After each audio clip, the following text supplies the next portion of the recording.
Hello, and welcome to Message Matters Monday. So glad you're back with me again this week, and I've got somebody new with me this week. I hope you don't mind. It's Miss Laura Gulig, and she works here at the parish with us, and I'm going to let her introduce herself. Yes, I'm Laura. I'm the coordinator of children's ministries, so I work with pre-K through 5th graders. I'm very happy to be here. Thank you for having me today. Yeah, so glad Laura's with us today. Yes. So you ready? Sure. All Let's right. begin with prayer. In the name of the Father, the Son, and the Holy Spirit. Amen. Come, Holy Spirit. Lord, we thank you so much for this beautiful day, for this great feast of Corpus Christi, your most holy body and blood. Thank you so much for giving us this great gift, for allowing us to receive you in the sacrament, to come into us, to be united with us, so we can go out and give you to others. And Lord, I ask that you bless our time together, bless all those who are watching this, and that we may speak words of truth and life, and that our hearts, ears, and minds may be open to you. And we ask this all through Christ our Lord. Amen. Amen. And the Father, and the Son, and the Holy Spirit. Amen. So yeah, yesterday was Corpus Christi Sunday, and the homily was based around the Eucharist itself, and kind of an explanation of why we have the Eucharist itself and where it plays into our spiritual lives, particularly with the ideas of worship and of sacrifice. We talked a lot about that in the homily. And so if you haven't heard the homily or seen the homily, go to our website, stmary.life, and it's on there. So you can go and listen to the whole series. We're in the middle of a series right now, and you can listen to all those and kind of get caught up if you like, or hear it again. So you kind of can get maybe a new message from it, or can kind of let it sink in. So, I know with the Eucharist, especially being a former Protestant, this is a sticking point for people. I remember even in my own life, when I was coming into the church, and of course it took me about 7 years to really get there. I worked through a lot of the issues, and the way I worked through them was very slowly and one at a time, and of course trying to talk myself out of it. But this was one of the ones that was a really essential one and a really important one to me, because I felt like I really needed to understand as best I could what was happening in the Eucharist. And it's funny that the less Catholic I was, and I'm not trying to criticize at all, but the less Catholic I was, the more I understood the mystery of the Eucharist. But the more Catholic that I became, the less I understood specifically how it worked, but even more so how it affected me. And so I don't know if Catholics ever get that. I mean, maybe you get it at some point. I don't know. Yeah, I mean, I think it comes down to like a childlike trust and childlike belief. I think. For me, I didn't come to really realize Jesus was present in the Eucharist until I had a convert friend who we were going to adoration at this beautiful chapel, and it turned out to be closed, and the veil was put over the monstrance, and she was like almost in tears, crying, "Jesus is covered. Why is he covered?" And that was the moment I was like, "Oh, that's Jesus." Right. Okay. Right. Like I was in college whenever I came to realize that, and so. It's through, I really appreciate converts to the faith because of that. Yeah. So. Yeah. Well, and that's the thing too, is as Catholics, sometimes it especially with things like this, it's taken for granted that everyone knows, everyone understands. I mean, I know coming from the outside, sometimes a church, not even just the Catholic church, but any church, can feel kind of like a club. Like there's an insiders group. There's this group of people who they get it and they know what's going on, and I'm coming in from the outside and I don't know what the membership rules are. And lots of times what happens is, and it may be your experience too, lots of times what happens is you get inside and you're like, oh wait, they don't know either. They don't know either. And so a lot of my conversations that happened with people about the Eucharist with most priests that I talked to were very helpful. But when I would talk to everyday Catholics, there were lots who didn't. Those polls show that, Oh, yeah. there's a certain percentage of people, and it's a pretty high percentage of people that doesn't understand, or, I wouldn't say they don't believe it, Right. but they don't understand that Jesus is present in the Eucharist and how he's present. Because, it is a lot easier to say, well, it looks like bread and wine. That's Right. that's what it is. It's a memorial.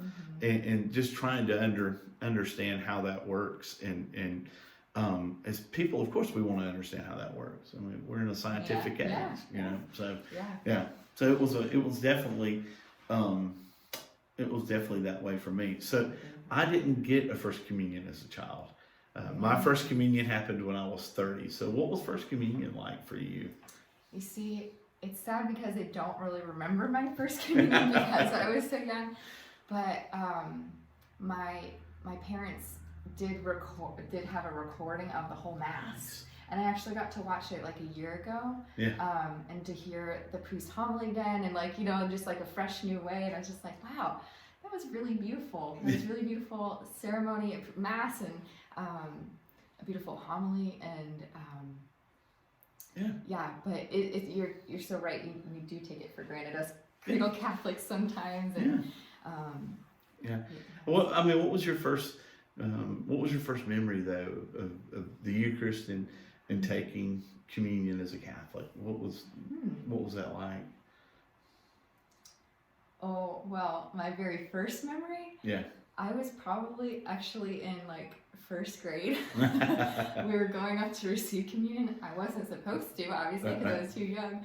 But I think I got a little confused with my hands, and I received.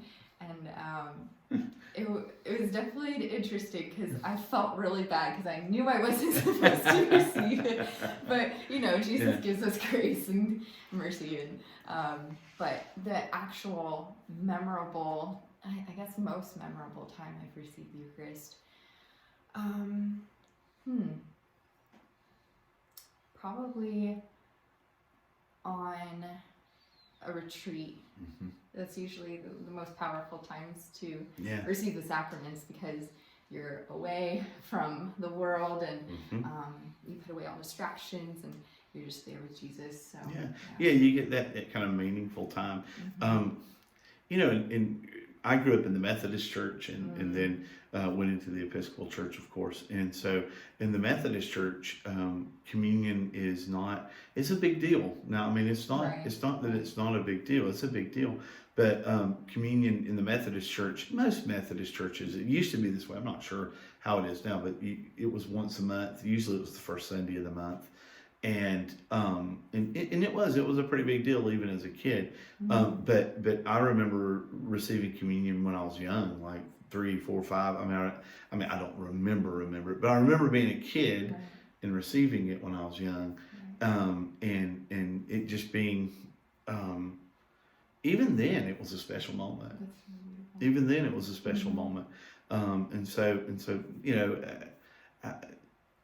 the Eucharist itself is important, or communion is important to so many people, and not just Catholics. But but what we have in the Eucharist is what really makes the difference. That we believe the words of Jesus in Scripture, that this is his body, blood, soul, and divinity. And that was the thing that really was the toughest thing for me to get over, was how. I wanted to know how is Jesus present. And I went through so many different versions of how he could be there, how he was present, and it made for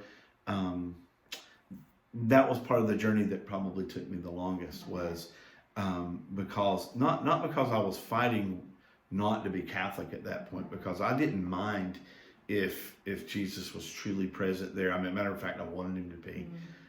But just, it's part of that wondering and figuring out what I believed and why I believed, what I did. So I just think that for lots of people it can can be a tough issue, Yeah. even in the church, because we have so many people that doesn't necessarily understand that the presence is really there. And so just trying to get a handle on that. And then specifically how it works out in our lives. Once we have an understanding that Jesus is present there, how it works out in our life. And so the effect of it. And so have you ever had like I don't mean to, like maybe a spiritual experience at the Eucharist itself? I don't know. Yeah, it's hard to describe, but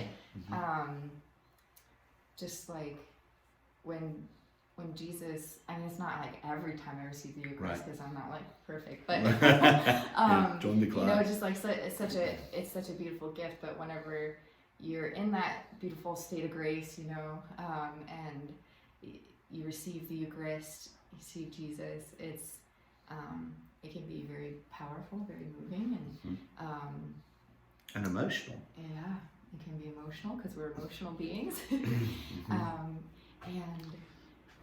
I think the most emotional time that I received the Eucharist in the Catholic Church was it was the Sunday after my dad had passed. Oh wow!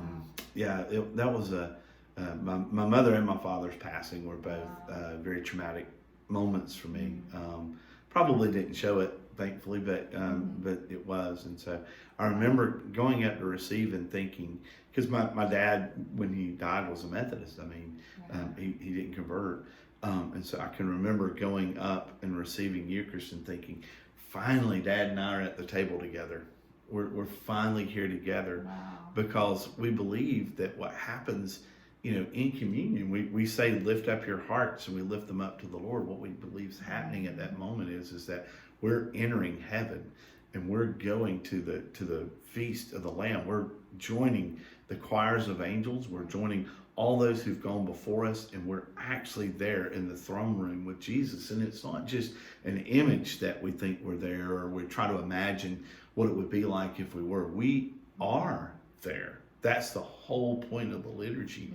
And to know that to know that all those saints who passed on before us are there, that are there at that altar as well, and to realize that we're never alone.